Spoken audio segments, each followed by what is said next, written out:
And as we begin to worship God today, let me just encourage you with this verse. I appeal to you, therefore, brothers, by the mercy of God, to present your bodies as a living sacrifice, holy and accepted to God, which is your spiritual worship. Do not conform to this world, but be transformed by the renewal of your mind, that by testing you may discern what is the will of God, what is good and acceptable and perfect. Lord, thank you, God, for this day. Thank you, Lord, for your presence, Lord. And as we worship you, God, let our hearts and let our mouth, Lord God, sing your praise, Lord God. And as we worship you, God, why don't you just clap your hands today? Come on. Thank you, Lord.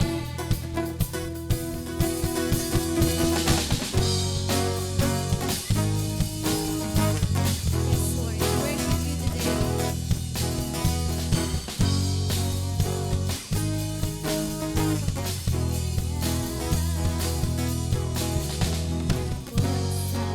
You sounding, you were calling out my name. It's your heart that I'm beating, and your love I will proclaim. Come on, to the nations, generations, let me be your hands and feet. For your kingdom, for your glory, I lay down my everything. Jesus, we are here now. Fill us with your love, fill us with your love. Jesus, you are with us. Set us in your name, set us in your name. Come on, let's praise the Lord. Let us sing together, Jesus.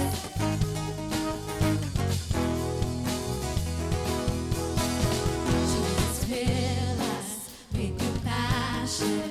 Open up our eyes to see. Help the broken and the weary, how you long to set them free. Set them free, Jesus. Jesus, we are here now. Fill us with your love, fill us with your love. Jesus, you are with us. Set us in your name, set us in your name. Jesus, we are here now. Fill us with your love, fill us with your love. Jesus, you are with us. Set us in your name, set us in your name. Come on, church, let's clap our hands to praise the Lord. Praise you, Jesus. Let us all together sing this praise. We want to be part of your overflow. We want to be part of your overflow. We want to be part of your overflow. Overflow. We want to see your glory fall. We want to see your glory fall. We want to see your glory fall.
showing of your expertise.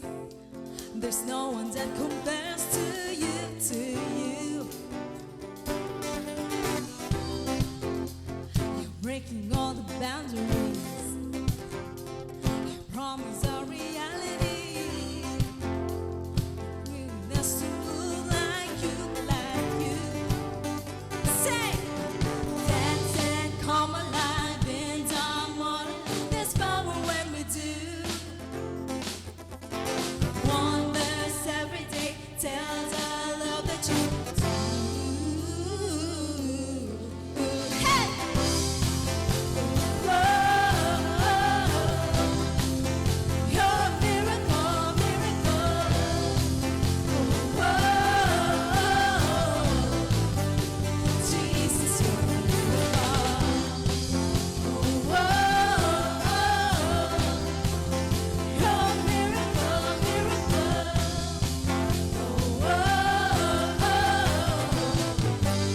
Jesus, you're a miracle. You're taking all the angry, calling us to taste and see, shaping us to be like you, like you. Sing, dance and come alive in the morning. Let's go when we do. Wonders every day tell the love that you do. Hey!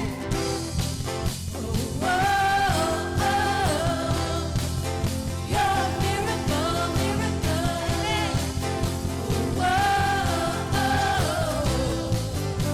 Jesus, you're a miracle.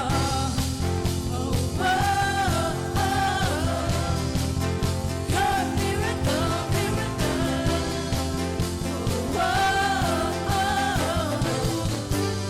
Jesus, you're a miracle. Come on, church. Do you believe that our God is a miraculous God? Amen. He can do anything. All things are possible to God. Do you believe that His goodness will continue for this year 2026?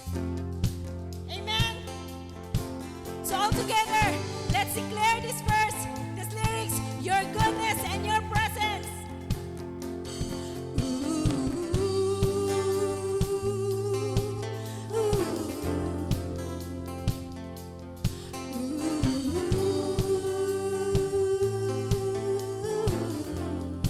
Let's sing your goodness.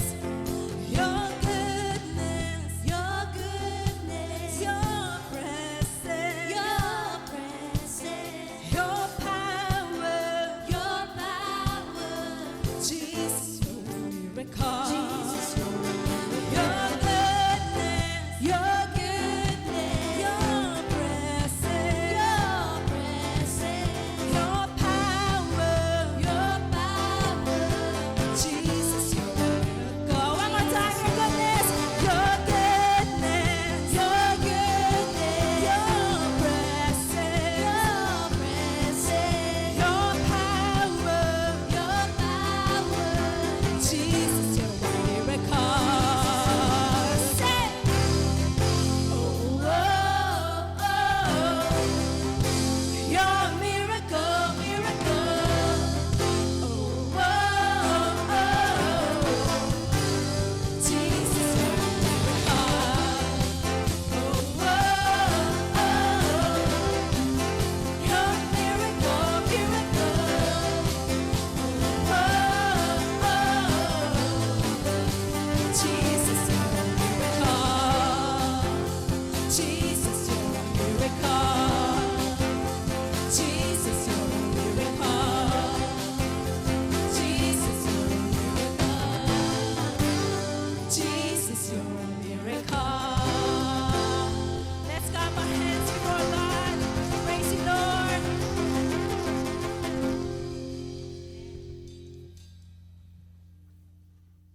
Come on, church, let's continue to worship our God. Let's lift our hands together. Let's surrender our hearts to Him. Let's lift our voices to Him. As we draw near to God, let us worship the Lord.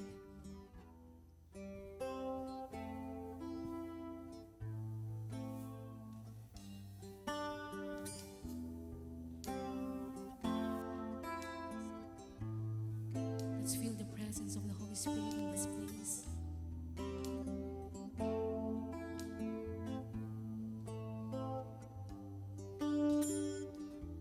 Your cross is a way to the Father's house. We once were dead, but you gave new life. Holy, chosen, called to bear your light. Let the world know God be glorified. We draw near to the cross. Come on, sing it out, church. Where your blood was shed for us, and all things we count as lost in the light of our Savior.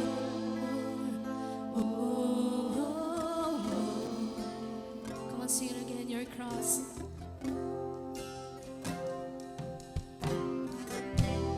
Your cross is a way to the Father's house. We once were dead, but you gave new life. Holy, chosen, called to bear your light. Let the world know God be glorified. We draw near to the cross, where your blood was shed for us, and all things we count as lost in the light of our Savior. We draw near to the cross, where your blood was shed for us, and all things we count as lost in the light of our Savior.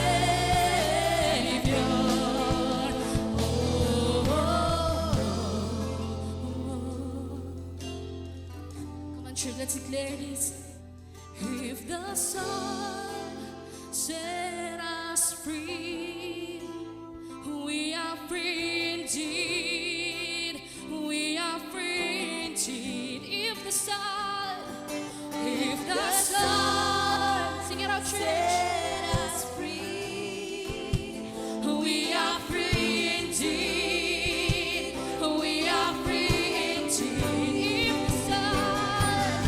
If the Son set us free,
all things become as lost in the light of a Savior. Oh, yes, God, thank you, Jesus.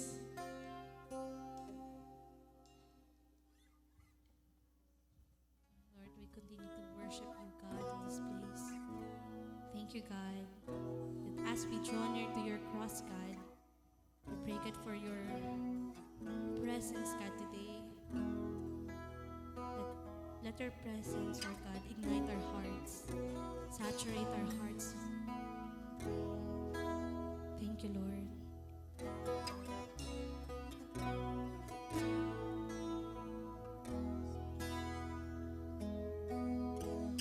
Majesty, that we would look upon him, despised by men and made to die. No beauty that could ever would desire, tears of sorrow filled the Savior's eyes that could not hold you. You overcame the power of darkness, the power of the grave, victorious King, Savior of all. Come on, church. Let's sing at the top of our lungs. Let's worship him, for he deserves all the praises. Ruler of nations, the heavens resound, creation adores you, and we will bow down. The weight of every sin was on his shoulders. Thank you, God. With every blow, we were on his mind. His Father turned his face till it was finished. As his suffering servant gave his life, but death could not hold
Praise you, God. Shall we clap our hands before God? Amen. Praise you, God. Thank you, God. You know what, church? In the scripture, Ephesians 3, Paul explains that through the gospel, all people have equal access to God and share in His promises. Kinanta natin kanina, we are unworthy. Amen. We are undeserving, but God made us free. God's grace is for everyone. Amen. And Ephesians 3, 20 to 21, it ends with Paul's prayer for all believers. Sino yung mga believers na yun? Tayo yun sa ngayon. We are all believers of Christ. Amen. Amen. It says there, Ephesians 3:20 to 21, now to Him who is able to do exceedingly abundantly above all that we ask or think, according to the power that works in us, to Him be glory in the church by Christ Jesus to all generations forever and ever. Amen. In this prayer, it declares God's limitless power and kindness. And Paul reminds the believers, us, that God is not limited by our expectations. Sometimes di natin may iwasan na mag-doubt. But church, our God is able. Let us all be expectant to the Lord that He can do far more than we imagine or pray for. Ano man ang kinakaharap natin, church, or yung mga paparating na problema sa buhay natin, let us all remember that we have a limitless God. That our faith, our hope, our trust, anchored in our limitless God. Amen. Shall we raise up our hands and pray to God? Father, we thank you for your word. We thank you, God, for we believe, Panginoon, that you are God, that who is able, Panginoon. We are expectant from you, Panginoon, kung ano man yung mga pinagdadaanan namin ngayon. We believe and we put our trust in you, God. Thank you, God. Patuloy kang kumilos sa aming kalagitnaan. We praise you. In Jesus' name we pray. Amen. Cries your holy praise. God, your glory will remain. Your throne will never be. Ngitian mo naman po yung katabi mo, tapos sabihin mo, Happy Sunday. So, before we proceed po sa ating announcement, may I call our kids ministry. So, dito po muna tayo, yung ating mga next generation leaders po ng ating simbahan. Dito po muna tayo so that we can pray for you. So, yun, yung mga kids po, dito po muna tayo. Ayun, grabe yung pagkabibo ni. So, dito po muna tayo, yung ating mga dito. Yan. So, okay lang po ba, church? Stretch po natin yung hands natin sa kanila so that we can pray for them. So, we thank you, God, for this next generation leaders in our church. We thank you for this child of yours, God. We pray in Proverbs 22 verse 6, it says here, train up a child in a way he should go, and when he is old, he will not depart from it. We claim it right now, Panginoon, that verse and this next generation leaders and this leaders of yours, Lord God, as they go and learn in kids' church, I pray that you will open their hearts and mind to understand you more in their lives na as they go old, Lord God, is mabitbit nila yung fruits of your words sa buhay po nila, Panginoon, na maging next generation sila, Panginoon, ng pagbabago, maging generation sila, Panginoon, ng pag-asa for the next generation, God. We thank you, God, for this, and ikaw na po yung bahala sa kanila, Panginoon. In Jesus' name, amen and amen. So, pwede na kayong pumunta sa kids' church kasama ang inyong mga teachers. So, good morning, church. Welcome to Victory for those first-timers. We do two things here. We honor God and we make disciples. So, before we proceed po sa ating powerful word for this Sunday, we just want to, update lang po namin kayo in what God is doing in our church here in Victory, Mangaldan. So first, we have this coming January 18, ito po yung first batch ng ating Making Disciples and Empowering Leaders class. So this will be on January 18 to February 8.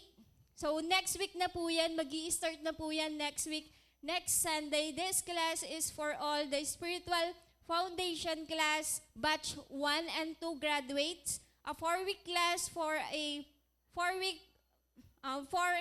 consecutive 4 Sundays. So anong oras po? 4 p.m. to 6 p.m. So, the good news is for the registration fee is 100 pesos lang po. Pwede na po tayong magpa-register sa likod. Doon po sa registration tables. So, this class will lead you sa application po lahat kung ano po yung natutunan natin sa ating spiritual class. So, ito na po yung application natin sa Making Disciples and Empowering class. So, 4 weeks lang po yan. Mag-i-start na po yan next Sunday, 4 p.m. to 6 p.m. Pero hindi lang po natatapos doon kasi be excited for this month of Feb. Magkakaroon po tayo ng couples night for the couples and singles retreat po sa ating mga singles professional. Kasi ang narinig ko po for the couples night is sa Monarch po tayo and for the singles retreat naman po, so please pray for me na habang niluluto po yung mga events na to ng ating church for the couples and for the singles is ma-execute po natin siya ng maganda, maayos at andun pa din po yung unity po ng ating church and even yung renewal po ng ating relationship po kay God and even for the members po ng ating church. So yun lamang po and enjoy the rest of our Sunday service. Beauty shining from your face. Dancing light of saving grace. Hello, good morning po sa ating lahat. Good morning po. So, this is now our second week of the first year 2026 and I believe katatapos ng ating prayer and fasting, right? So, every one of us, parang we desire something, no? Basically, ang pinagpipray natin, provision in terms of our financial aspect. But right now, so I would like to share with you, of course, our tithes and offering verses from the book of 2 Corinthians chapter 8, verse 13 to 15. So it says there, from verse 13, our desire is not that others might be relieved while you are hard pressed, but that there might be equality. Sa verse 14, sabi niya, in the present time, your plenty will supply what they need, so that in turn their plenty will supply what you need. The goal is equality. Sa verse 15 naman, sabi diyan, as it is written, the one who gathered much did not have too much, and the one who gathered little did not have too little. So you know, church, the verse from 2 Corinthians 8, verse 13 to 15, speak about the principle of sharing and equality. Pagbabasahin po natin, sinasabi niya po doon yung principle of sharing on how we share and sinabi niya yung principle of equality. Now, Paul is reminding us of the importance of fair balance between their current abundance and the needs of others. Siguro naman, di ba, pagkatapos ng Christmas, pagkatapos ng ang dami-daming event, di ba, we have much. Ang dami nating na-receive, ang dami nating nabigyan, ang sayang magbigay. Di ba po? So, this story illustrates that God ensures everyone has enough when resources are shared according to need, reinforcing the principle of equality. So, the main idea, pagbabasahin po natin, doon sa last verse, doon sa 15, that ang nag-impok ng marami ay walang labis at ang nag-ipon ng kaunti ay hindi nagkulang. Ibig sabihin, makikita po natin yung principle of equality. Marami man o maliit o konti ay pareho lamang. Dahil naniniwala po tayo na ang Diyos ay, ang tingin niya sa atin ay pantay-pantay pagdating sa blessings. Amen po ba, church? This idea is that those who have more should share with those who have less, promoting a sense of equality and, of course, unity. No? Challenges in our finances sometimes, no? paano kaya ako magbibigay? Lalong-lalo na, first month of the year, basically, nararamdaman, lalo na yung mga katulad kong businessman, di ba po, ang daming babayarin. So, ganun po. Renewal, kung ano-ano pa, tuition fee, at kung ano-ano pa yung dapat nating unahin. But, going back doon sa ating verses, that God shows yung equality, yung principle of equality at yung pagmamahal niya sa atin. Ito, ang pagbibigay ay isang salamin lamang ng ating puso. Ito yung sinasabi dito in terms of our tithes and offering. No? Ipinapakita nito kung alin ang mas mahal natin, ang Diyos ba o ang mundo. Di ba? Ito ay naghahayag kung ang ating prioridad ay kaharian ng Diyos o tayo ang nagmamay-ari nito. Ano ba ang priority natin pagdating sa ating finances? Ipinapakita nito kung gaano tayo nagtitiwala sa Diyos para sa ating kinabukasan at sa pamilya. Kung tayo'y naniniwala sa Diyos, syempre ipagkatiwala natin sa Kanya lahat. At ang priority natin, palaging ang Diyos ang nauuna. Sa lahat ng resources na mayroon tayo, sa lahat ng income na mayroon po tayo, because naniniwala po ako, walang imposible kay Lord. Inihayag nito ang ating pagiging sensitibo at pagsunod sa pahiwatig na banal na espiritu na kung saan tayo po ay nakakaramdam ng mga bagay-bagay na kung saan, tama ba? Ano ba ang priority ko bilang isang Kristiyano? Ang pagbibigay na kung saan ang priority natin, ang iniisip natin, si Lord po. Amen po ba, church? So this is our takeaway. Tithing teaches us that giving a sacrifice pathways to receiving blessings. Itinuturo sa atin ang ikapo na ang mga pagpapala ay nagmumula sa pagbibigay at pagsasakripisyo. Manalangin po tayo. Lord, maraming salamat po sa lahat ng pagpapala na ipinagkaloob mo sa bawat isa sa amin, sa anumang aspeto sa aming buhay. Nagpapasalamat po kami, Panginoon, sa iyong pagmamahal, sa mga biyayang natatanggap namin, sa mga Lord, sa mga pagpapala na minsan kami po ay, Lord, namamangha sa pagmamahal na pinagbibigay mo sa amin. Lord, turuan niyo po kami na magkaroon ng faith, yung good heart, na ma-realize po namin at ibigay po namin yung tama para sa inyo. Turuan niyo po kami maging faithful sa aspeto ng pagbibigay. Turuan niyo po kaming makinig at maging halimbawa sa lahat ng aspeto ng aming buhay. We thank you, God, for all the blessings we receive, Lord God, at yung mga bagay pa na pinapanalangin namin sa buhay. Maraming salamat, Lord, in Jesus' name. Amen. Okay po, mayroon po tayong 3 paraan para magbigay. Una po, mayroon tayong mga envelope po dyan sa ating mga upuan. Pwede po tayong isulat yung ating mga prayer requests. Pwede rin natin isulat yung mga answered prayer po natin. Kung medyo marami-rami ang ating sinusulat, pwede nating ilagay po doon sa likod. Mayroon po tayong tithe box po doon.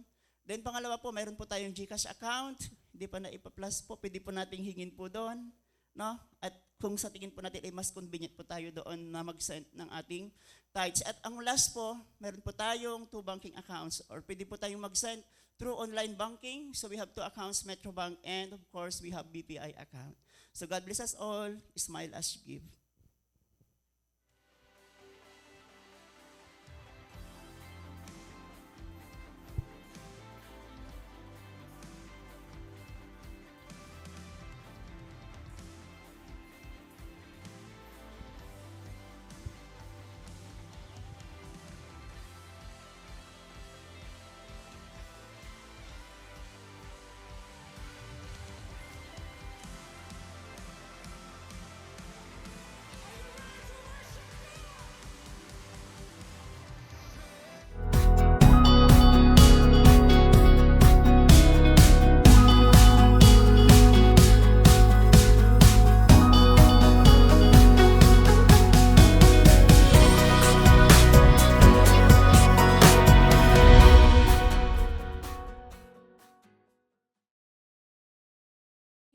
Everyone, welcome to Victory. We do 2 things here. We honor God and we make disciples, and we are down to the 2nd week of our series, The Mission. Ayan. So before that, pwede ba, lagi naman natin itong ginagawa. Can you greet the person next to you? Say, good morning, kung nilalamig man yan, or inaantok. Ayan. Good morning, Happy New Year, Happy Fasting. Meron na ba dito naka-receive na ng answered prayer? Meron ba? Yes, grabe, palakpakan naman natin yung mga yon. Sa mga parating pa yung answered prayer nyo, wag po tayong mawawala ng pag-asa. You know, we are doing prayer and fasting.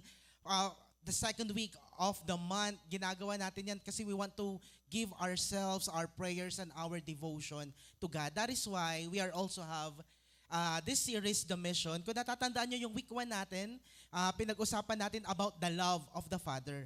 Kasi paano tayo makakapag-mission kung hindi natin naiintindihan yung pagmamahal ng Diyos? That's why yung John 3:16, di ba? Last Sunday, mas lumalim, mas naintindihan natin, mas nagets natin. Ganito pala talaga yung love ni God para sa atin. So we are now down to our week 2. We're gonna talk about the Son's sacrifice, the sacrifice of Jesus on the cross. But before we go to the text, meron akong gustong tanungin sa inyo. Meron ba dito, aminin nyo to, umaasa ka ba taon-taon? Meron ka bang kakilalang taong umaasa taon-taon? Or ikaw, di ba, every year umaasa ka? In a good way naman. Hindi ito yung umaasa siguro or depende na sa'yo kung paano ka umaasa. Alam niyo yung mga Pilipino, hopeful yung mga yan eh. Tayong mga Pilipino, kakaiba tayong mga race kasi lagi tayong hopeful. Pero alam niyo ba, the latest survey na ginawa nung November 24 to 30, alam niyo ba kung gaano ka-hopeful ang mga tao for 2026, especially Filipinos? Pakita natin yung picture. Filipinos' New Year hope drops to 16 years low at 89%. Alam nyo ba, yung 2026 na pagiging hopeful ng mga Pilipino is only 89%. Akala natin parang ang taas na, no? Pero alam nyo ba, according to survey, after 16 years, ito ulit yung pinakamababa na pagiging hopeful ng mga Pilipino. Noong 2024, 90%. Okay, ang pagiging hopeful ng mga Pilipino. Alam nyo ba nung 2023, 96% na hopeful ang mga Pilipino. Patapos na yung pandemic niyan or almost we are transitioning na. Okay, kaya very hopeful yung mga tao. Imagine 96% hopeful yung mga tao. Pero ngayong 2026, nag-drop siya into 89% at ito yung pinakamababa after 16 years. Yung pinakalas na 89% ang mga Pilipino na hopeful is year 2009. Okay, so makikita natin dito, may mga epekto or may mga salik bakit minsan bumababa ang pagiging hopeful ng mga tao. In ratio, 9 out of 10 Filipinos are hopeful.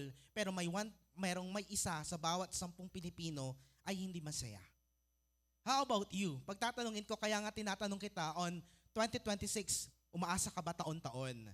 That's why, if some Filipinos are losing hope this 2026, what more yung ibang nation na malayo kay God?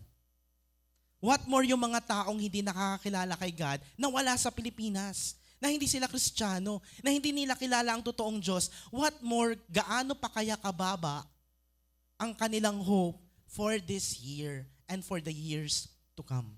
That is why ito yung pag-uusapan natin today. But before that, can we just close our eyes? Can I invite everyone to pray together? Close their eyes and let us pray to God.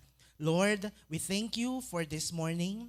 We thank you, God, for an encounter. We claim, God, for an encounter and for your divine, Lord God, presence that will wrap everyone on this church. Lord, it is my prayer, God, that your word will really go deep into our hearts. We will not only understand it, God, but it will remain in our hearts and we will also overflow it to other people as well. Thank you for your love. Thank you for the cross. Thank you for your forgiveness, God. All of this in Jesus' name.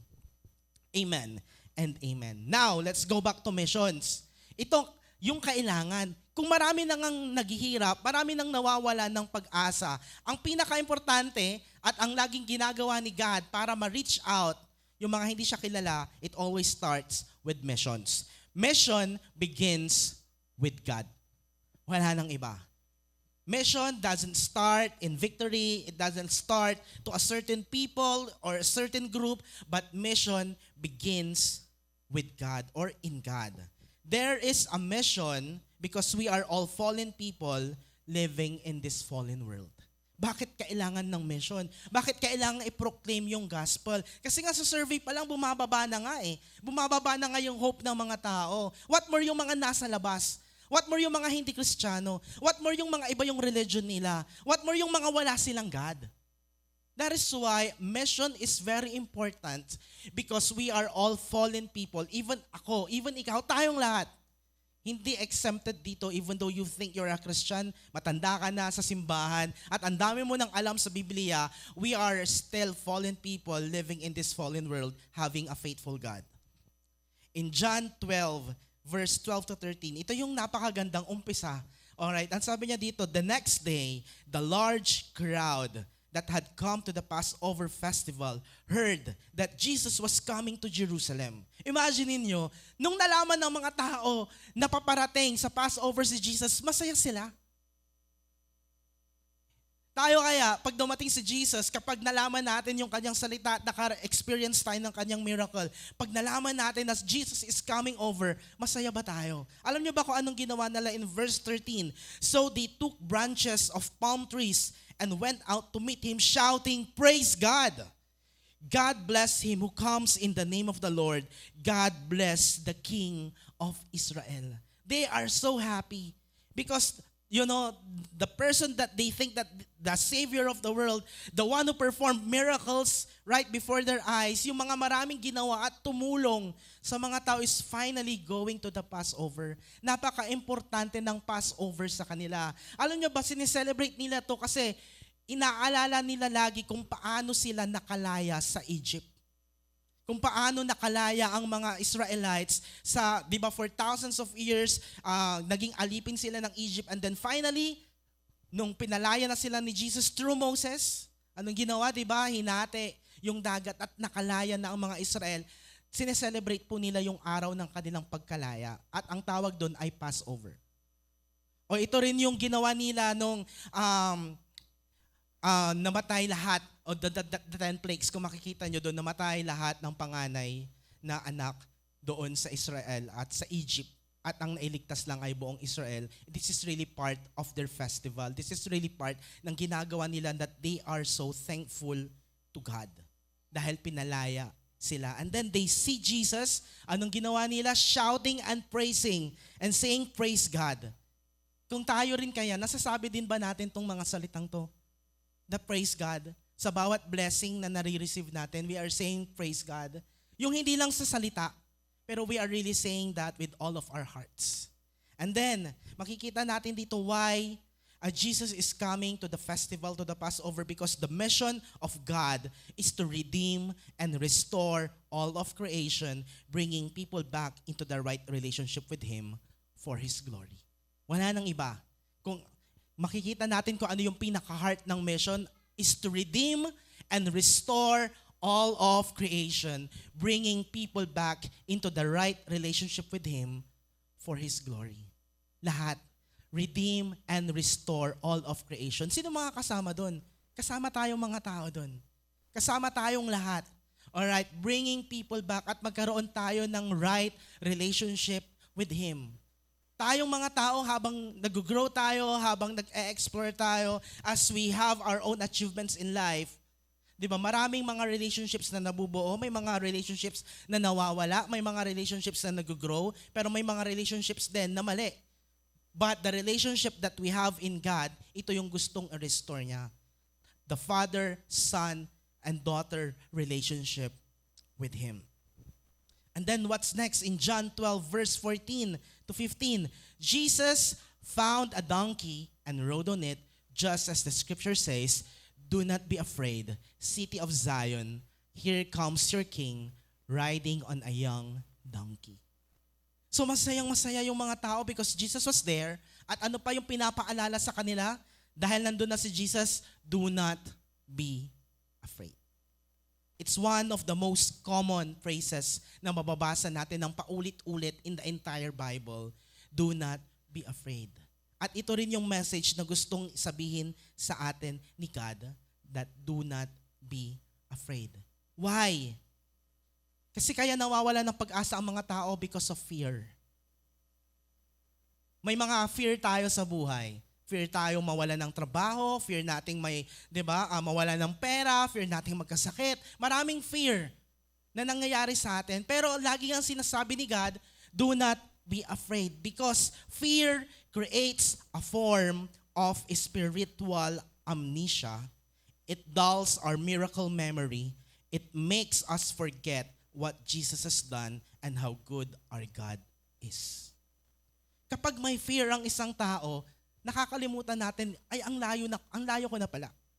Kapag may fear ang mga tao, nakakalimutan natin kung ano ba yung mga ginawa ni God sa buhay natin. That is why, laging pinapaalala sa Bible that we need not to be afraid. Christ's mission is personal because love is personal. Lagi niyong iisipin na hindi lang pumunta si Jesus dito just to save us, para mamatay lang sa cross. But the mission is very personal because the love of God is very deep and personal. Imagine niyo, alam niyang mamamatay siya, alam niyang isasacrifice niya yung buhay niya, pero pumunta siya. Kung sa atin yan, if you know na yung sasakyan mong eroplano ay babagsak at ikaw ay mamamatay, sasakay ka ba? Honestly, 'di ba may trip ka sa Japan? Pero nalaman mo pag nandun ka na sa dagat, papunta ka na sa Japan, biglang 'di ba magka-crash yung eroplano. The question is, pupunta ka ba? Sinong pupunta? Sasakay pa rin sa eroplano. Wala. Dahil tayong mga tao, it's our human instinct to retreat if we know something bad will happen. Instinct na yan ng mga tao. Pag may nakita ka bang, di ba, sumasabog na bulkan, pupunta ka ba sa bulkan? Di ba hindi? Tatakbo ka. Pag nagkaroon ng earthquake, di ba tatakbo ka? Ano bang gagawin mo? Matutulog ka lang ba? Pag nagkaroon ng baha, anong gagawin mo? Di ba lilikas ka? It's a very natural instinct for a person to retreat if we know something bad will happen. But Christ is different. He knew something bad will happen to him kapag pupunta siya sa Israel, kapag bibisita siya sa Jerusalem, dahil ito na yung araw, ilang araw na lang huhuliin na siya at papahirapan at ipapako sa krus. But because of His great love for all of us, He knew na part ito ng kanyang suffering and He needs to go. Tayong mga tao, it's different. We naturally want to preserve ourselves and save ourselves. All sin brings suffering and separation.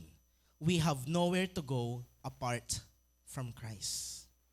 Lagi niyong iisipin at lagi nating tatandaan na lahat ng kasalanan na ginagawa ng tao, ang consequences nito ay separation and suffering. At wala tayong ibang mapupuntahan apart from Christ. John 12 verse 20 to 21, some Greeks were among those who had gone to Jerusalem to worship during the festival. So may mga iba pa. Imagine niyo sa sobrang nangyari, sa sobrang daming ginawa ni Jesus sa iba't ibang dako ng Jerusalem at karatig bayan, even the Greeks wanted to see Him. In verse 21, they went to Philip. He was from the Bethsaida in Galilee and said, "Sir, we want to see Jesus." Hindi lang yung mga lumpo yung gustong puntahan si Jesus. Hindi lang yung mga may sakit yung gustong puntahan si Jesus. Hindi lang yung mga nangangailangan at mahirap yung gustong at na-attract ni Jesus para i-worship siya. Pero alam niyo ba, even the Greeks, ano ba yung meron sa mga Greeks? Greeks are very intellectual people. Dito nang galing yung mga philosophers. Okay, dito nang galing yung mga quotes na sobrang nagagamit pa rin natin hanggang ngayon. Dahil ang mga Greeks, hindi yan basta-basta naniniwala at hindi yan basta-basta nagpapatalo when it comes to knowledge and wisdom. Pero tingnan mo ang na-attract din ni Jesus, even the people who are very intellectual wanted to see Him and wanted to have a conversation with Him. Christ's goodness and perfect love draws people to know Him. Ito naman talaga kung bakit tayo nandito ngayon. Ito naman yung dahilan, bakit tayo nagsisimba, bakit tayo nag-grow kay God, dahil naramdaman natin yung goodness niya, naramdaman natin yung love niya na binibigay niya sa atin araw-araw.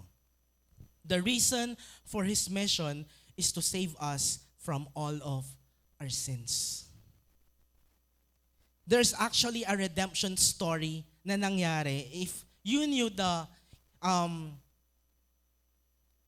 a specific person na siya yung pinaka mataas na IQ. Alam niyo ba, kilala niyo ba yung taong pinakamataas yung IQ? He lives in South Korea. He's a Korean. Okay, pwede ba nating this person, ang sabi niya dito, South Korean scientist with the world's highest IQ of 276 says, Jesus Christ is God. Just like the Greeks who wanted to see Jesus, a Korean, a scientist with the highest IQ in the whole world, declaring and saying to the whole world that Jesus Christ is His God. Makikita natin dito that all walks of life, in every aspects of life, whether you are winning in life or whether you are suffering in life, Jesus is calling everyone to know Him. And then what had happened in John 12:27 to 28, ito yung sagot ni Jesus, "Now my heart is troubled, and what shall I say? Shall I say, Father, do not let this hour come upon me? But that is why I came, so that I might go through this hour of suffering." In other translations, ang sabi niya dito, "Now my soul is troubled." I can't really imagine kung ano yung nararamdaman ni Jesus dito, because in the next few days, He will be crucified on that hill. He will carry all the weights of the sins of people. At habang kinakausap niya, di ba, yung mga taong lumalapit sa Kanya during the Passover, ito yung nararamdaman niya at ito yung sinabi niya, "Now my heart is troubled, my soul is troubled." Hindi ito yung parang nag-aalala ka lang. Hindi ito lang yung parang sa iba na nangyayari sa kanilang panic attack, anxiety attack. Those are all, legit emotions na nararamdaman ng tao, but nothing compares to the agony na nararamdaman ni Jesus. Because ang sabi niya dito, "Now my soul is troubled." Ano ba, iniisip ko to, ano ba yung pakiramdam na yung soul mo, yung nangangamba? Kung yung puso mo, di ba natry naman na natin, our hearts are troubled, but how about the soul? Yung buong kabuuan ng kanyang pagkatao is troubled. At sabi niya, "What shall I say? Sasabihin ko ba to God the Father na, Lord, wag na lang." Sabi niya dito is, "Father, do not let this hour come upon me." Yun ba yung ipagpipray ko? Yun yung sabi ni God. Kasi kung tayo malalaman natin, di ba, na, pag sumakay ka dyan sa aeroplano na yan, after a few hours, magpe-plane crash. Ang ano yung pwede nating i-pray? Di ba, Lord, hindi na lang, wag na lang, hindi na lang ako pupunta. At ganun din yung tinatanong ni Jesus. Because my soul is troubled, ang ipagpipray ko ba, wag na lang akong ipako sa cross. Pero anong sabi niya? "But that is why I came." Dahil ako pumunta dito, kahit alam kong mamamatay ako for the sins of many, anong sabi niya? "But that is why I came, so that I might go through this hour of suffering." Jesus knew He needs to suffer on the cross. Because without shedding of the blood, there is no forgiveness of sins. In verse 28, ito yung dineclare niya, "Father, bring glory to your name." Then a voice spoke from heaven, "I have brought glory to it, and I will do so again." Despite of the tension and suffering that Jesus will suffer on the cross, yung heart niya pa rin ang sabi, "Father, give glory to your name." And God the Father replied to him, "I have brought glory to it, and I will do so again." Jesus' whole ministry can be summed up with one word. Ang dami niyang ginawa. Pero alam niyo ba kung ano yung one word na mag-encompass lahat ng ginagawa ni Jesus while He's doing His ministry? One word, compassion. Compassion was short supply during Jesus' time. Kakaunti yung taong may compassion during Jesus' time. Why? Kasi maraming may sakit eh. Maraming nangangailangan, maraming mga mahihirap, konti lang yung mga mayayaman. They're also under Roman Empire. Merong sumasakop sa kanila. Pagod na yung mga tao, imaginein mo parang taon-taon na lang may gyera at meron silang sinusunod na pinuno. At yung mga pinuno na yon, madalas pa, hindi pa kilala si God. That is why the word compassion or the action for compassion is very short supply. Konting-konti lang yung gumagawa nun. Halos wala ngang gumagawa nun. But when Jesus came, binago niya yung senaryo. Ang daming mga tao na nagkaroon ulit ng pag-asa because of His great love and compassion for the lost. Compassion is rare to the everyday lives of people. But still He came. Imagine nyo, alam mong naghihirap yung mga tao pero alam mo balang araw, papatayin ka rin nila despite of the things that you have done. But the compassion of God is overflowing to all of us. Jesus knew the agonies on the cross. He knew that He will suffer. He knew that He will wait every sins of the world. Yung kasalanan mo, kasalanan nating lahat. Kasalanan ng mga taong nabuhay noon at mga mabubuhay pa in the future. He knew that He needs to suffer for all of our sins, but still, He came. The weight of sins of the world will be on Him. Ang daming mga tao ngayon na they don't know that they are sinning. A lot of people today just really wanted to self-preserve their lives. Just go on with their lives. Siguro kung dito sa Pilipinas, akala natin, okay na tayo, mga Kristiyano na tayo dito. Pero bakit punong-puno pa rin ang problema? Bakit ang dami pa rin katiwalian? Bakit ang dami pa rin korupsyon? Kung totoong Kristiyano yung bansa natin, bakit marami pa rin ganon? Because ang pagiging Kristiyano ay hindi lang naman sa sinasabi ng bibig, pero dapat ginagawa rin at nararamdaman din sa puso.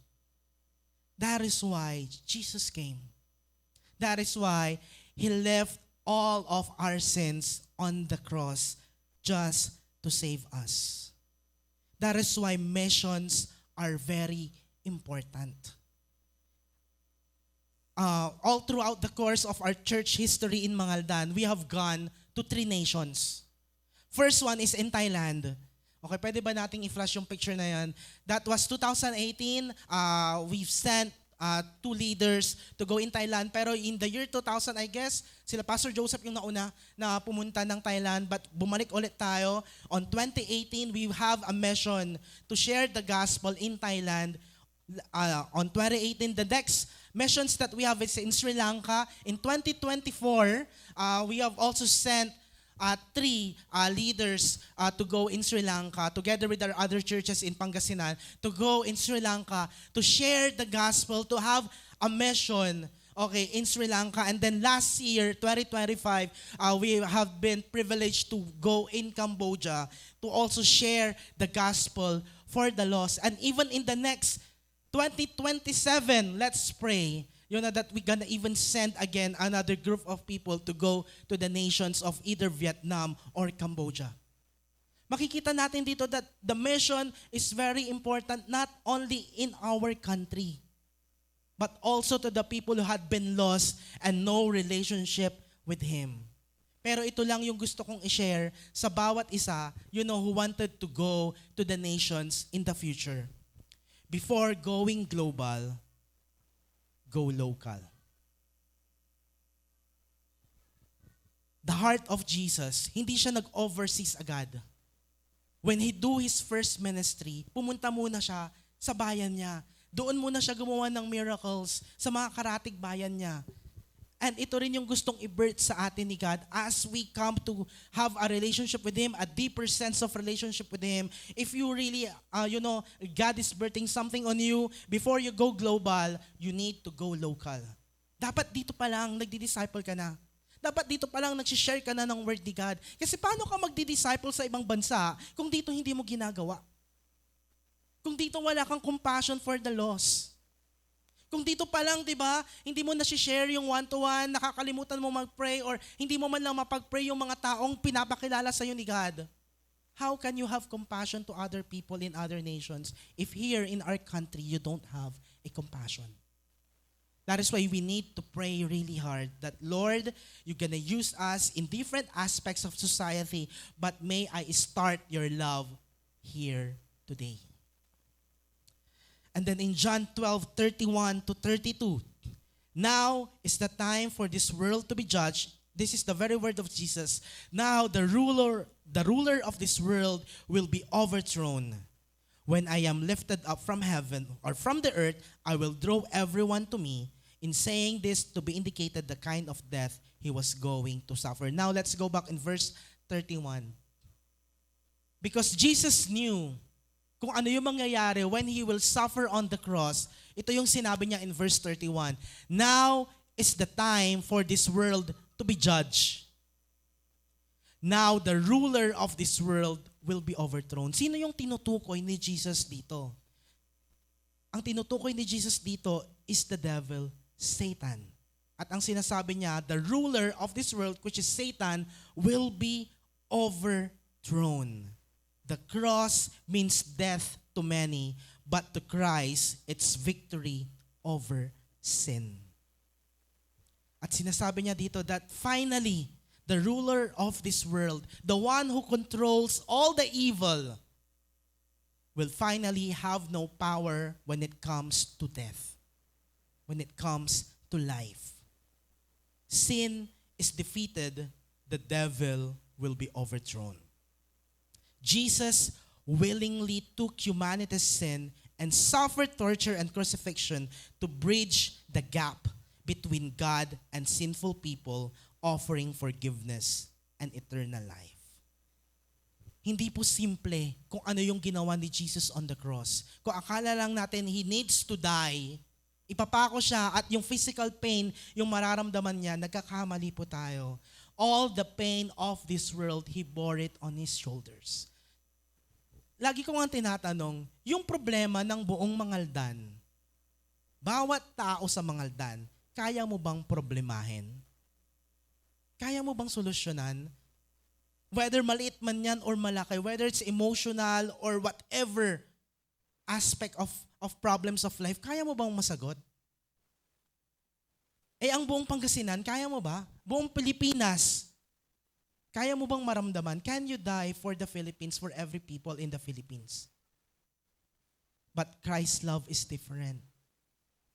He took all the sins of every nation, of every race, of every people, whether mahal siya or hindi, whether nilayuan siya or hindi, whether tinakbuhan siya or nilapitan, everyone, every people of the world, He bore the sins and put it on the cross.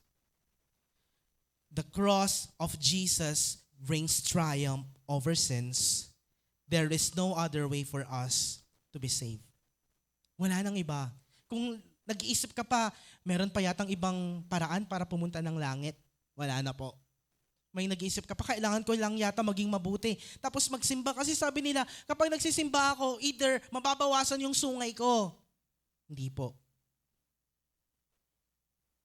Hindi dahilan yung mga iniisip natin para ma-save tayo. There is no other way for us to be saved except Jesus.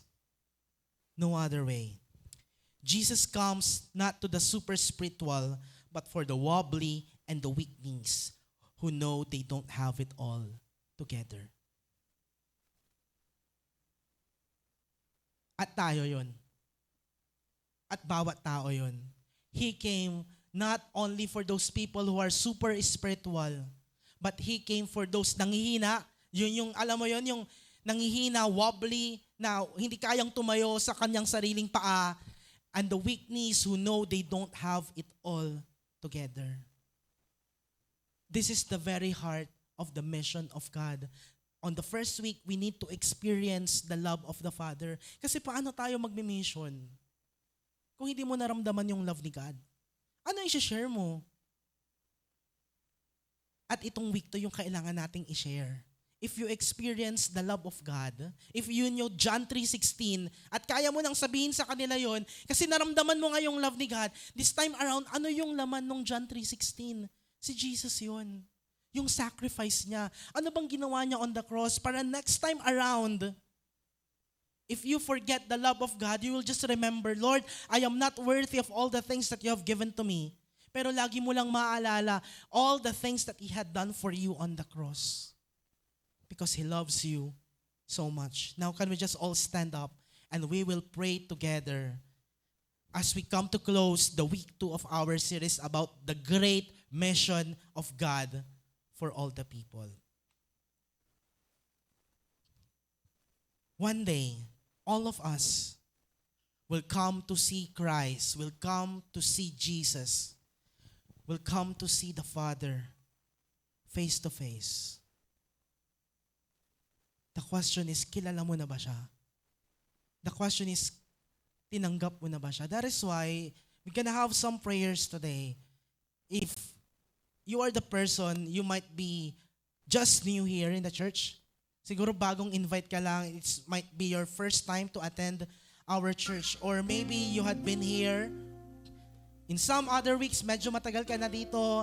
Maybe casual ka pa lang dito na pumupunta. Wala ka pa masyadong kakilala. Or yung iba siguro napipilitan ka lang na pumupunta dito. But you know what? In Revelations 22 verse 17, there's actually an invitation. In Revelations 22:17, the Spirit and the bride say, "Come." Halika. And let the one who hears say, "Come." Pumunta kayo. Let the one who is thirsty come. And let the one who wishes to take the free gift of the water of life just come to God.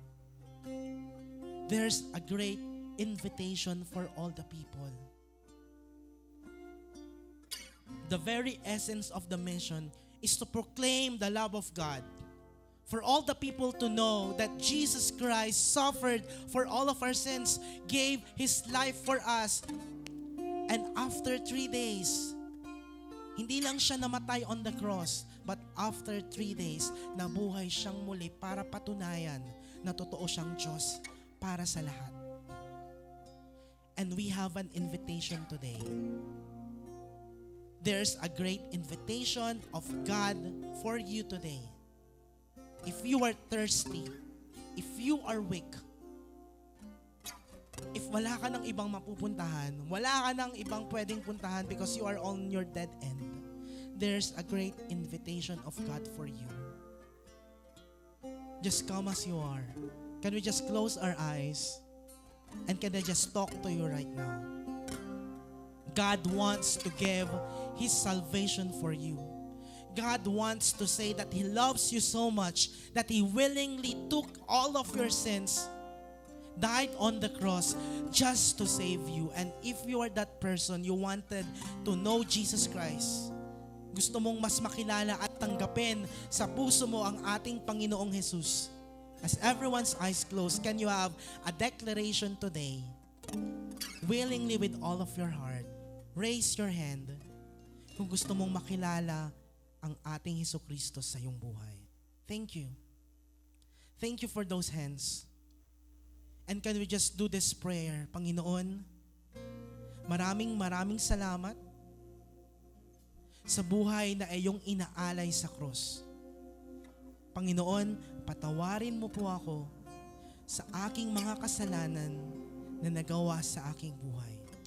Simula sa araw na to, tinatanggap kita bilang Panginoon at tagapagligtas ng aking buhay magpakailanman.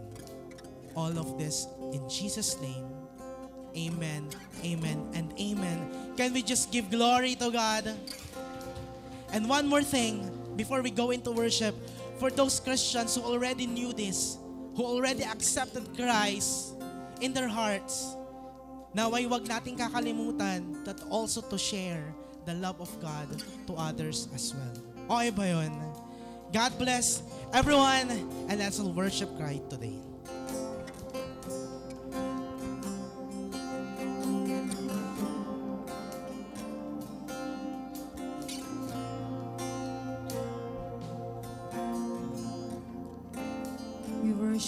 Jesus.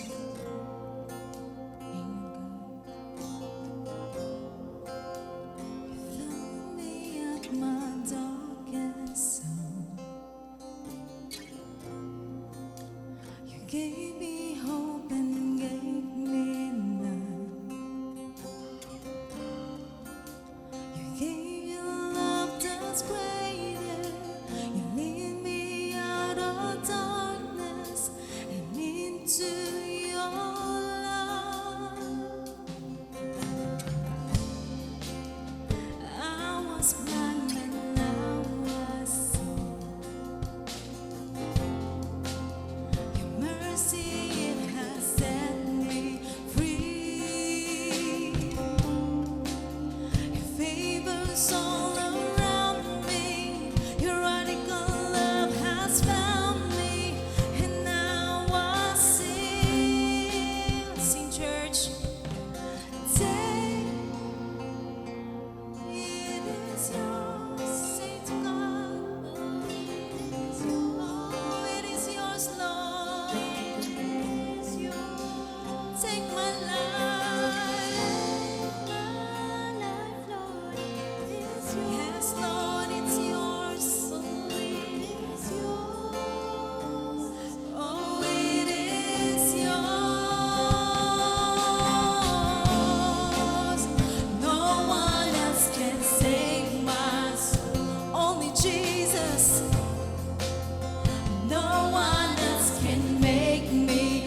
Thank you, God. Can we just give offering to the Lord, a clap offering to Him right now? Thank you, Lord, for our life. It is yours, God. It doesn't belong to us. Our life is yours now. Thank you, God, for your power, for your grace. Maybe some of you here, tulad ng prayer ni Brother Chris kanina, this is the first time you met the Lord Jesus. It doesn't it doesn't stop there na, okay, tinanggap ko na si Jesus. Ano na susunod? Hintayin ko na lang ba yung kamatayan ko? At magkita na lang kami ni Lord someday? Hindi po ganun ang ibig sabihin nun. Actually, this is just starting, amen. Dito lang po tayo nagsisimula, kapatid. So, before you leave this place, before we have these blessings and all those vindication, if you really are serious to follow the Lord, to know the Lord, all right, you talk to somebody, okay, you approach someone, okay, you approach somebody, and I believe also somebody will approach you later on, and then somebody will further explain to you kung ano yung ginawa mo kanina. So, yun talaga, di ba? There's the only way for us to really experience God, and that is to know Him more and more. Thank you, Lord. Lord, once again, we want to bless your name. We want to say thank you for all the things that you have done in our lives, Lord. And right now, as we dismiss, God, we want to experience your blessing. And the Lord is telling us right here, may the Lord bless us and keep us. May the Lord give us peace. May the Lord always, Lord, smile us in our faces and all the favors that we need, God. Thank you, Lord. In Jesus' name we pray. Lahat po tayo magsabi ng amen and amen. God bless everyone. See you again next week. But again, you approach somebody, okay? Thank you for coming.